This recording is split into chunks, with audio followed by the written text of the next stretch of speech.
Come on down, yes, sir. And come down slow. Come down slow. Yep. And then pull your foot out. He's a cowboy. Thank you, honey. Yes, sir. Woo! Si, thank you for helping me.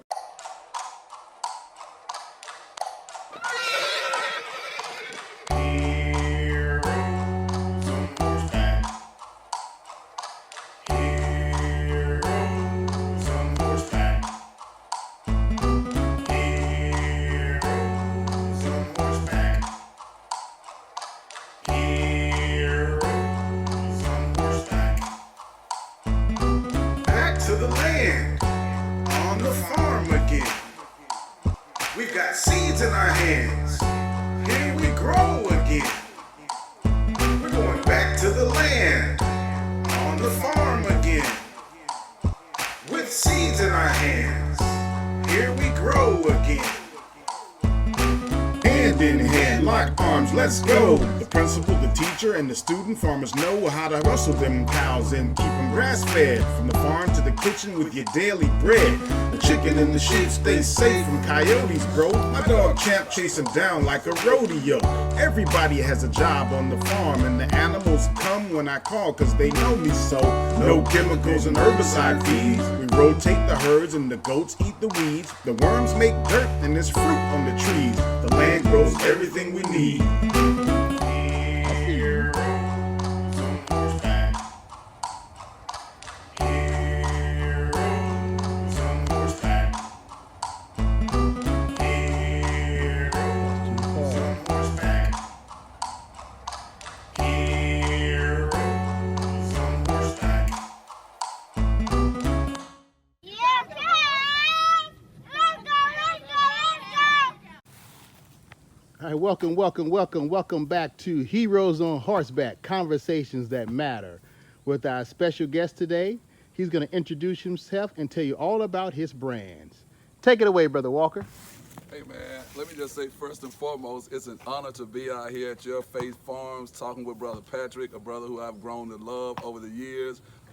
He brought me out here because I told him I had a fear of these big old animals right here that now I just see are like large dogs who are just like family pets. And I've been rubbing on Honey or whatnot, and she's helping me to awaken my genius when it comes to loving on animals, and she's daring me to care about her just like she cares about everything that Patrick and his family has out here on this beautiful farm. So I'm excited about the opportunity to get out here and take some, I guess, like some practice runs, and then get out here, man, and learn more about how to treat an animal, you know, like your own family member. So once again, this is Keene Walker, Mr. Awaken the Genius, and you are out here with us at Faith Farm, representing Walking with Walk, the movement. All right, Brother King, we're going to get started. So this is Honey. Honey is our 22-year-old. She's a mare, and mare just means female, okay? So she's a mare. She's my wife's main horse, easy horse. And so the horses have something, when you hear people, oh, got on horseshoes, like that's really a shoe. So I'm gonna have her give me her foot. So I'm gonna say, give it to me. She's gonna give it to me, that's a shoe, all right? So like the thing that Like you you throw see the it. horseshoes back That's in a the horseshoe, day, it yep. really is a horseshoe. So the first step in overcoming fear, you're gonna do the same thing. So I'm gonna touch her leg. So come on over, let me show you. Look, Pat, you just showed me one time. I know, man. but it's the best way to learn. So what you're gonna do, I'm gonna teach you everything. So scoot back a little bit to where you're lined up with her shoulder here. That's her shoulder, okay? And the kick zone is the front feet kick that way, the back feet kick this way, right? So the other way, you're not in the kick zone. So what you're gonna do, you're gonna rub your hand down her, and you're gonna say, give it to me, okay? And then when you say, give it to me, just grab it. She's gonna pull it up. Grab right there in the knuckle. Reach your hand, there you go, pull it up. She's giving it to you, pull it up, pull it up. Gotta pull up strong. There you go, pull it. Pull it. And hold it, and use the other hand to hold it up. She's not gonna do that, hold it. Keep your toes out the way, and then let it down slow. She's a woman, treat her right. There you go, step out the way. So now you have just overcome your first fear, right? Yes. So Lord. Honey is, I would give her about 1,100 pounds. And so the pressure that will come down from that foot would be about 500 pounds of pressure coming down. Gravity is 9.8 miles per second, so she could crush your toes. But you see, she didn't. So when it says dominion over the fish and the fowl, the beast, you know, you just showed your first test. Also, what you showed her is you have to show her before you get on her back that you can make her do things. Oh, wow. Right? So it's a confidence builder, and it's also to let her know that you actually, I'm about to get on your back. So if I can control your feet, I can control you on the back, okay? Wow. First step, pass. So now we're gonna saddle her up. So when you saddle her up, this is the pad. This is where, you know, this is their spine. So everybody to sit on her spine. So we want her to be as comfortable as possible. So I always let them smell the pad, which is just let them know. If there's another horse on it. So I'm just putting the pad right below this bend here in the neck. You sit up there, kind of make sure it's even. And I'm touching along the way. I'm talking, I'm touching. I'm letting her know it's me. We're about to have fun, right? And then I'm gonna take the saddle. I'm gonna place it on the back. Okay, so if you pick up this horn right here, she's not going to. So you see the weight of it. Okay, so that's the weight. So I'm gonna take it, I'm gonna throw it over her. So I'm, again, remember that same shoulder? Yep. I'm out of all kick zone. So I'm just telling her I'm about to do something. And then I do it. Right? You see, no reaction. She ain't worried about it. And I always I get into the step zone, but I come out of it quick. Right? Get in and come out of it. So then I'm just gonna step behind her, and you can come behind me. You're out of a kick zone. She would have to be a 7-foot horse to kick you. Right? I'm looking to make sure that saddle is straight. Okay? So I come back around, touch her here so she knows where I am. So the reason people say they kick, they can kick. They're prey animals. Their eyes are on the side. Predator eyes in the front. Eyes in the front, dog eyes in the front, wolf eyes in the front, deer, sheep, cows, their eyes on the side. So what happens is, honey can see us here. Honey can't see me right here. Right? So if I need, now see how she turned her head? Yeah. So now she can see me with that eyeball. If I come over here, now she can see me. So if I'm moving my sheep, moving my cows, moving my horses, how could Joseph move all those sheep? How could a shepherd move all those sheep? I come on this side, she sees me, I can move them that way. I come on this side, she sees me, I can move her that way. So when you see a deer on the highway and it's eating grass, it has to do this to see the car, right? Or to see the predator. So it's prey and predator, that's all. So for honey, honey does not see herself as, I'm honey, this is a human. Honey sees, I'm honey, this is a human. So I'm big to her, right? So that's why they respect me. So now I'm reaching in, going around, I'm touching her so she knows here, right? She knows. And I'm inside the kick zone. So if she kicked me, only this is kicking me. So by the time she pushed me away, by the time that hoof come up, I'm out the way. Gotcha. Okay? But I'm, again, shoulder to shoulder. I'm reaching under here, and I'm grabbing, this is the belt. This is the belt. Okay? And so this is your seat belt. So I'm putting it in here, pulling it around. Just tighten it up. She's fat. Girl, you be eating. So I'm gonna go give her a little more break, because she can eat good. What I'm gonna do is tell her, give me that leg again. It's gonna make her take a deep breath, and then I can tighten this. Okay? So that's good and tight. Okay? So that saddle was tight. Come in here and make us a knot. And this is your seat. I remember you saying something about 741 when I saw you doing. So with the 741, it's here, 7. If you had told me literally 2 days ago that I would be standing this close to a horse and rubbing on it. And just imagine as you're going through different levels of, you know, anxiety, fear, work, pressure, stress. Yeah. That's what we're about. Okay, so let me show you how to get on the horse. So, and that shoulder that I taught you earlier is key to everything that you do. So when you're about to get on the horse, the easiest way is to kind of turn the stirrup like that, because if you do it this way, you actually kick the horse getting on. So you turn it, you're still out of the kick zone. So there you go, there. And then you're gonna bounce around.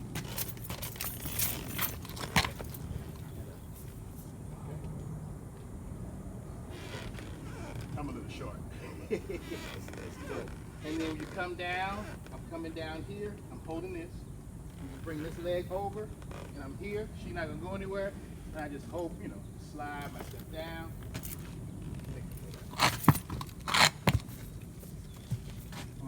You're probably a little taller.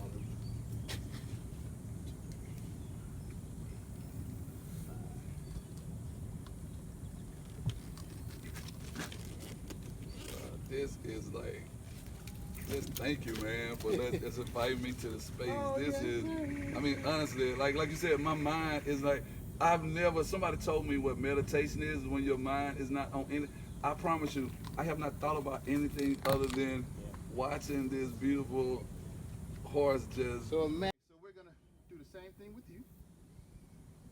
All right, so it's just left leg, left hand, and then just take your time going up. She's not a mover, so let me get your video. Okay, so we're back. This is test number 2. We're gonna go and get on the saddle. So it's left leg. Just hold it. Yeah, you can hold it. And once you get your foot in there, just bounce, and throw yourself up. 1, 2, 3. Bounce and throw yourself up. 1, 2, 3. On over. Man, where you from? Because that was a genius move, brother. You were on a horse, right? And then you can put your other foot in. Yep. There you go.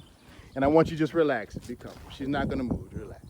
Now, begin to bring your stress level down. You're thinking about getting on the horse. I got to get on. You're on the horse now. So what the horse is feeling, so there's an artery that runs up your inner thigh on both sides. It's directly connected to your heart, okay? So now she can feel if your heart is racing or if you're calming down. And she's gonna bring your heart rate down to her heart rate. See, she's licking her lips, cracking her legs, she's relaxed. She's bringing you down. Tell me how it feels now to be on the horse. I don't think I've ever been on a horse other than when I was like a little boy at the carnival or something like that, when somebody was holding the rope and you just kind of walked around in a circle. So I almost feel like I'm empowered, like I'm on top of the world or something. And just knowing though that I'm being protected by the horse. You know, you watch these old cowboy movies and you hear about the black cowboys back in the days, you know, the real cowboys. And now I feel like I'm connecting to the ancestors, like the black cowboys. And then it's an honor because there's a black brother in the nation who is my friend and my brother who invited me out here, and we probably talked about 2 or 3 hours before we ever made it to this point. So I'm just honored, man. I'm gonna be honest with you. I'm proud of you, proud of your family, and I'm honored to be here. Likewise. Awesome, soldier. So I'm gonna zoom out for a second because now I see 2 of your rides. Tell me about this ride that's behind you. Oh man, that's my first child right there. That's my '69 Impala. I got that car when I was 19 years old, so that's been 20-something years, almost 30 years ago. And the gentleman who sold me that car, Mr. Oscar Rogers, told me that he had a ton of people who asked for that car, but he said he would only sell that car to someone who he knew would take care of it the same way he took care of it. So I'm a second owner, and I won't give that car to anybody. I'm really sitting there debating right now, like in my wheel, who would love that car the same way I love that car. Wow. So that's my baby. That's my oldest child. Yes, sir. 2 rides. 2 rides. All right. So I get them started for me.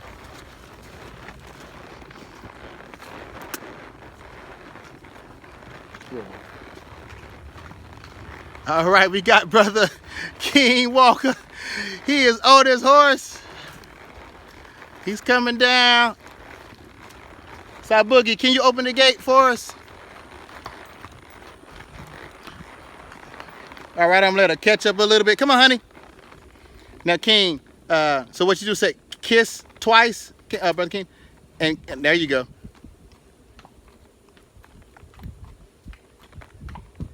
And then she'll come up to me. Keep coming, keep coming, keep coming, keep coming. Keep coming, whoa. All right, so tell me how you feel so far. You made your first couple steps. Hey man, I feel all geeked up right now like you felt when you just crossed the burning sand. Man. Yes, sir. So what we're gonna do, I'm gonna take you up the little hill so you feel how hill goes. Okay. And then we're gonna open the gate and we'll go down our road. And it's okay, don't worry about it. We don't keep up with the Joneses. We bought Jones Road, so this is our road. Here we go. All right.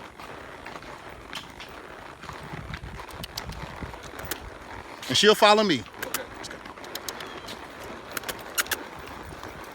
Come on, honey. Good job coming up the hill, brother. Good job, good job. Come on, honey. Wait, whoa, Smoke. Go, Smoke. Go, Smoke. Good job. Good job. I see you. So tell me about some fears growing up in what city did you grow up in? Thomaston, Georgia. Thomaston, Georgia. Tell me about some fears growing up in Thomaston, Georgia. Well, my biggest fear is that I would be stuck at home and not actually get a chance to see the rest of the world. And I knew that God had put a gift inside of me that the world needed to see. So I love my hometown, but I think my hometown prepared me to go out and spread my gift to the world. Wow, that's amazing. Okay, let's head to the road. Let's go. She'll catch up with me. Come on, honey. Uh-huh.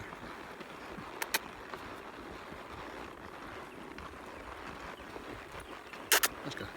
Come on, honey. Go Smoke.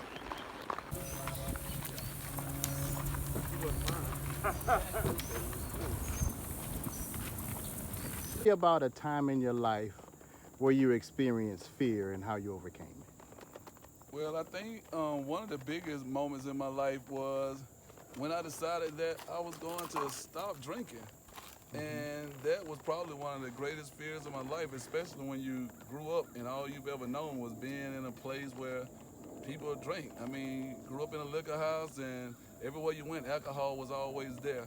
And in order to reach my greatness, which I feel like I'm on trajectory to do now, I felt like I was being a walking contradiction. And if I was ever going to lead in the direction that, you know, the Most High wanted me to lead, I had to deal with my greatest fear, which was alcohol. Wow. Beautiful, brother. Beautiful, beautiful. So, Brother Walker, tell me how this experience feels being a hero on horseback. Man, I tell you what, this is like my first step towards the next level in my life. I really do feel like a hero because I'm riding in the presence of another hero who has actually taught me how to relax my body, relax my mind. So I feel like I'm doing yoga or I feel like I'm meditating or something right now. Wow. All at the same time, I know that I'm moving, but I've never actually been in a space where my mind slowed down. Wow. But being on this horse has actually made my mind slow down, and I'm not thinking about anything other than nature and being on this horse. Wow, that's awesome. We have a new hero on horseback, Brother Walker, awakening the genius.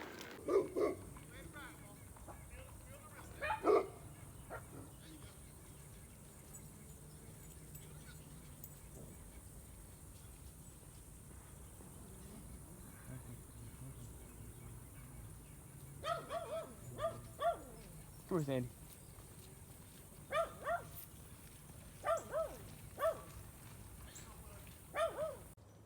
All right, Brother Walker, you just experienced a ride on a horse, and we actually let you open it up towards the end. And so we do that because in life, sometimes there's fear and challenges that you can't prepare for, you just have to react. So tell me how you feel after that reaction. Well, first of all, I felt safe because, honey, when we started out, she was trying to get used to me and feel me out. I was trying to feel her out. But once she opened up, I knew she wouldn't do anything that would put me in harm's way. So it's kind of like me being in the classroom. When students come in at the beginning of the semester, they're feeling me out, I'm feeling them out. But as the semester progresses, they know that I always got their back and I'll never let any harm come against them. So it felt really exhilarating, and I'm just excited and I'm happy to know that, hey, this is the first step towards me getting more land and hopefully one day having my own truck and my own horse. That's right. Thank you. Another episode of Heroes on Horseback, Conversations That Matter. Peace.